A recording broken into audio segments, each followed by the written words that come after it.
और यहाँ बच्चों से बात करेंगे और शिव भक्ति के ऊपर इनका इंटरव्यू लेंगे।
आज हम अपनी परशुराम लाइब्रेरी में सेल्फ स्टडी करने वाली दो बेटियां, जिनका नाम शैलिका और पूजा राय है, इनसे शिव भक्ति के बारे में पूछेंगे।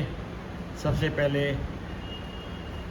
मेरे राइट साइड में जो बैठी हैं शैलिका हैं और बाएं साइड में पूजा रॉय बैठी हैं। शैलिका जी नमस्कार बेटा। नमस्कार सर। हाँ। जय महाकाल। जय महाकाल।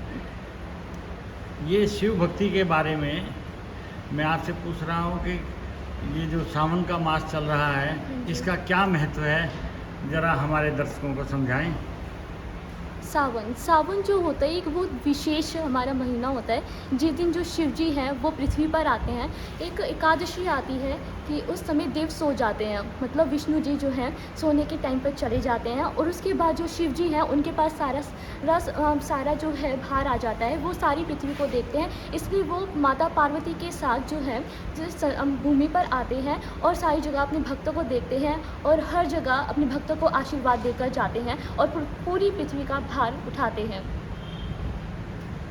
तो ये इस बार तो 2 सावन हैं, एक इनका क्या अलग से महत्व है?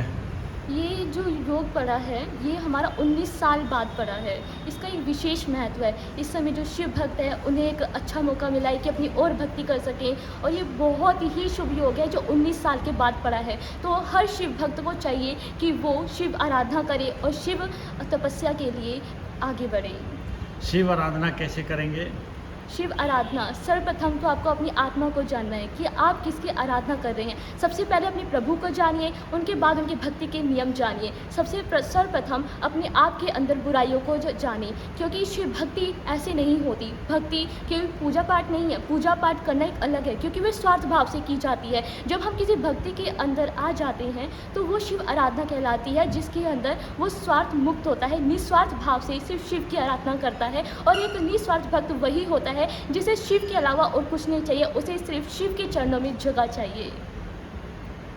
तो शिव में भगवान शिव को क्या क्या प्रिय थे? भगवान शिव को बहुत कुछ अपने भक्त प्रिय हैं, क्योंकि क्या भगवान शिव कहते हैं कि वो भक्त वत्सल है। जब वे योग तपस्या में भी होते हैं, यदि भक्त उन्हें सच्चे दिल से पुकार ले तो भगवान का जो योग है वो भी समाप्त हो जाता है, वो योग निद्रा से जाग उठते हैं। इसलिए भक्त को जो है उनकी सच्चे भाव से भक्ति करनी चाहिए। वह किसी भी स्थान पर हो अपने स्वामी को नहीं भूलना चाहिए। उनके लिए तत्पर है कि वह अच्छी तरह से उनकी आराधना करे, शिव भक्ति करे और शिव पुराण पढ़े, उन्हें जाने, उन्हें समझे। शिव पुराण में कितने अध्याय हैं? शिव पुराण में अध्याय नहीं है, 11 खंड हैं। खंड है। खंड है और उनके अलग अलग जो है अध्याय हैं। अलग अलग अध्याय के बारे में थोड़ा बताएंगे? मतलब अलग अलग अध्याय में सर्वप्रथम आप शिव जी को जानते हैं कि कैसे नारद मुनि जब तपस्या कर रहे थे तो वहाँ पर जो है कामदेव जी आए थे। कामदेव जी ने क्या कहा था कि कामदेव जी का वहाँ पर जादू नहीं चला था, क्योंकि वहाँ पर जो है कामदेव को महादेव ने भस्म किया था, इसलिए वहाँ पर जो है उनका जादू नहीं चल सकता। इसलिए वहाँ पर जो नारद मुनि जो है तपस्या कर रहे थे तो उनकी तपस्या वो भंग नहीं कर पाए, क्योंकि इंद्र जी ने उन्हें भेजा था कि वह नारद की तपस्या भंग कर दे, कहीं वो उनका स्वर्ग ना मांग ले। इसी कारण से जो है वहाँ पर जादू नहीं चला। लेकिन नारद जी को इस बात का अहंकार हो गया कि मेरी तपस्या तो और ज़्यादा सफल हो गई और मैं इतना शक्तिमान हो गया कि मैंने कामदेव को भी परास्त कर दिया। जब वे शिव जी के पास इस बात को लेकर पहुँचे तब उन्होंने कहा कि हे प्रभु, मैंने तो कामदेव जी को भी जो है अपनी मतलब कि जीत लिया, उन्हें परास्त कर दिया। लेकिन शिव जी ने कहा, शिव जी तो उनके अहंकार को समझ गए थे, इसलिए उन्होंने कहा कि हे नारद, कि इस बात को तुम और कहीं मत कहना। लेकिन नारद जी को क्यों तो अहंकार था, लेकिन उनका घमंड नाश करना भी तो आवश्यक था, इसलिए उन्होंने फिर से अपने अहंकार वश में विष्णु जी के पास गए और सारी कथा क्या सुनाई कि उन्होंने कामदेव जी को परास्त कर दिया। इसी तरह ब्रह्मा जी के पास गए, लेकिन विष्णु जी और ब्रह्मा जी तो पहले से ही जान चुके थे कि नारद जो अहंकार के वश में ये कह रहे हैं यह सब तो शिव जी की माया है। तो नारद जी के सामने अपने आप ही के ऐसा मतलब उनके साथ खेल लीला करते हैं प्रभु कि उनके सामने अचानक से ही एक राज्य प्रभु हो जाता है। वहाँ पर एक राजकन्या के विवाह कराया जाता है, तो फिर राजकन्या पर जो है वो नारद जी मोहित हो जाते हैं। परंतु जब नारद जी मोहित हो जाते हैं तो उसके बाद नारद जी मोहित होने के बाद वो विष्णु जी के पास जाते हैं कि मेरे को इतना सुंदर अपने जैसा मुख प्रदान कर दो, अपना जैसा वर्ण दे दो, जिससे कि मेरे को राजकन्या पसंद करके मुझे स्वयंवर में मेरे को ही चुन लें। इसलिए तब क्या कहते हैं अहंकार में थे नारद जी तो, और क्या कहते फिर उस समय जो है विष्णु जी ने उन्हें एक पशु का मतलब कि एक जीव था उसका एक मुख दे दिया, और जो क्या कहते हैं और बाकी जो उनका पूरा वर्ण था वो विष्णु जी के समान हो गया। लेकिन नारद जी को इस बात का पता नहीं था। जब वो वहाँ पर गए तो स्वयंवर में उनको राजकन्या ने पसंद नहीं किया और वो आगे चलती गई, और विष्णु जी भी उस स्वयंवर में आए थे तो उन्हें वर लिया। कहते हैं वो राजकन्या जो थी वो लक्ष्मी जी थी। तो अहंकार में जब वो क्या कहते हैं जो वहाँ पर शिवगण भी मौजूद थे, उन्होंने नारद जी का मजाक उड़ाया कि हे नारद जी, जरा अपना मुख तो देख लीजिए। जब एक तालाब के अंदर नारद जी ने अपना मुख देखा तो उन्हें बड़ा ही क्रोध आया विष्णु जी पर कि ऐसे वे कैसे कर सकते हैं, अब मैं उनको श्राप दूंगा। तो वो श्रापवश उन्होंने कहा कि जैसे कि उनकी जो है उनको अपमानित किया गया है, उसी तरह आप भी मानव रूप में पृथ्वी पर जन्म लेंगे और आपकी जो स्त्री होगी उसको जो है एक राक्षस हर कर ले जाएगा और आप पत्नी वियोग सहेंगे। इसी प्रकार हम देखते हैं कि जो हमारे श्री राम जी हैं उनका जन्म इस प्रकार हुआ, जो मनुष्य रूप में वो आए और सीता जी को रावण जी हरण करके ले गए। जो दो गण थे जिन्होंने नारद जी का जो अपमान किया था, वो जो दो गण थे वो थे कुंभकर्ण और रावण। जो हम देखते हैं जब श्री राम जी का जन्म हुआ तभी जो रावण जो है सीता जी को हर कर ले गया और श्री राम जी ने रावण का वध किया। यह उपाय था जब नारद जी का अहंकार टूट गया था, तब यह उपाय विष्णु जी ने ही उन्हें बताया था। तो ये एक बहुत अच्छा चरित्र है जो प्रथम खंड में लिखा हुआ है, और द्वितीय खंड सती जी के बारे में लिखा गया है, और जिसके अंदर सती जी है जो सती हो जाती हैं शिव जी के उसमें। जब क्या कहते हैं कि जब शिव जी जो है जब वहाँ पर उनको स्थान नहीं दिया जाता दक्ष के द्वारा, तब सती जी जो है उनसे आज्ञा लेकर प्रभु से आज्ञा लेकर जाती हैं। तो उस यज्ञ में पूछती हैं कि ऐसा कैसे हुआ, आपने मेरे प्रभु को स्थान क्यों नहीं दिया। यह देखकर उन्हें बड़ा क्रोध आया, और वहाँ पर वह कहते हैं कि जो शिव निंदा सुनता है, जो शिव भक्त शिव निंदा सुनता है और क्या कहते हैं शिव का अपमान सहते हुए देखता है, उस भक्त को जीवित ही नहीं रहना चाहिए। इसलिए सती जी कह रही थी, सती जी ने कहा था कि वह वापस तो जा नहीं सकती क्योंकि वे एक शिव भक्त है और उन्होंने शिव निंदा सुनी है, और शिव का स्थान ना देखने पर उन्हें बड़ा ही क्रोध उत्पन्न हुआ। इसी प्रकार वह उस जलती हुई अग्नि में उन्हें अपने आप को सती कर लिया। जो आज जो है हम ये मंदिर जो ये हवन कुंड है, आज भी ये गोरखपुर में एक मंदिर है, वहाँ पर प्रसिद्ध है। और जो तीसरा खंड है वो हमें पार्वती माता जी के बारे में बताता है किस प्रकार माता पार्वती जी का जन्म हुआ। इसी प्रकार ये खंड आगे आगे चलते रहते हैं। धन्यवाद बेटा। अब पूजा रॉय से हम पूछेंगे कि रुद्राक्ष का क्या महत्व है। हर हर महादेव। रुद्राक्ष के मतलब में कि रुद्राक्ष काफ़ी टाइप के होते हैं। रुद्राक्ष के अंदर हम शिव को देखते हैं। जो रुद्राक्ष होता है वो शिव के आंसू होते हैं। कहा जाता है कि इसके लिए एक लोकप्रिय कथा होती है कि जब राक्षसों के साथ अन्याय हुआ था, उस अन्याय को देख के प्रभु को दुख हुआ था, तो उस टाइम जो उनकी आंखों से आंसू निकले थे वो रुद्राक्ष के रूप में बन गए थे। रुद्राक्ष के बहुत सारे टाइप होते हैं, 11 या 12 तरह के रुद्राक्ष पाए जाते हैं, जिसमें से पहला रुद्राक्ष एकमुखी, द्विमुखी, त्रिमुखी, चतुर्मुखी और अलग तरीके के रुद्राक्ष पाए जाते हैं। जो एक मुखी रुद्राक्ष होता है उसे हम शिव के स्वरूप में पूजा जाता है या फिर उसको शिव स्वरूप ही माना जाता है। काफ़ी मंदिरों में सिर्फ रुद्राक्ष एक मुखी रुद्राक्ष को ही पूजा जाता है क्योंकि वो स्वयं शिव का ही स्वरूप होता है। उसके बाद हम द्विमुखी, त्रिमुखी सभी के अपने अपने अलग अलग महत्व पाए जाते हैं।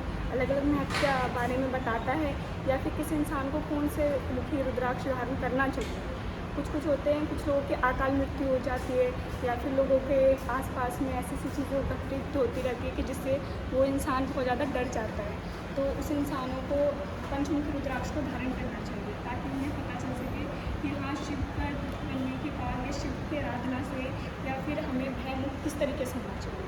ये रुद्राक्ष का महत्व होता है कि आप उसको धारण करो उसके नियम अनुसार और प्रभु में आस्था लेकर धारण करो, क्योंकि रुद्राक्ष में सिर्फ शिव नहीं होते, उसके अंदर एक पावर होती है। कहा जाता है उसके अंदर शिव की ही पावर लेकर चलते हैं उसको। और इसके अलावा आप रुद्राक्ष को ये भी सोच सकते हो कि वो शिव का ही स्वरूप है। धन्यवाद। 16 सोमवार के बारे में कुछ बताओगे? 16 सोमवार कहा जाता है, वैसे तो पुराने कथाओं के हिसाब से 16 सोमवार इसलिए किया था क्योंकि माता पार्वती जी ने शिव को पाने के लिए वो 16 सोमवार किए गए थे। लेकिन ऐसा ज़रूरी नहीं होता, आप अपनी मर्ज़ी से 16 सोमवार किसी भी एक विशेष तौर पे कर सकते हो या प्रभु से अटैचमेंट के लिए कर सकते हो कि हाँ, आप प्रभु के साथ कितने ज़्यादा घुल मिल सकते हो। क्योंकि व्रत का ये ज़रूरी नहीं होता कि हम कुछ मांगने के लिए करते हैं, व्रत हमारे लिए ही होता है। प्रभु ये नहीं कहते कि आप भूखे रहो तभी हम कुछ करेंगे या आपको कुछ देंगे जब आप भूखे रहोगे। प्रभु कहते हैं व्रत का मतलब होता है आप किसी भी एक बुराई का त्याग करते हो, चाहे वो आपका झूठ बोलना हो, बुरे विचार हो या किसी के सामने कुछ गलत कहना हो, उस विचार को त्याग दो तो वो आपका व्रत सफल हो जाता है। ठीक है बेटा, बहुत बहुत धन्यवाद। आपने हमारे दर्शकों को अच्छी जानकारी दी और भगवान शिव की कृपा आप और आप सबके परिवार पर बनी रहे, ऐसी मंगल कामना के साथ मैं परशुराम लाइब्रेरी से अपने वीडियो को समाप्ति की ओर ले जाता हूं। परशुराम लाइब्रेरी का एक छोटा सा दृश्य आप देखें। यहाँ बच्चे सेल्फ स्टडी के लिए आते हैं।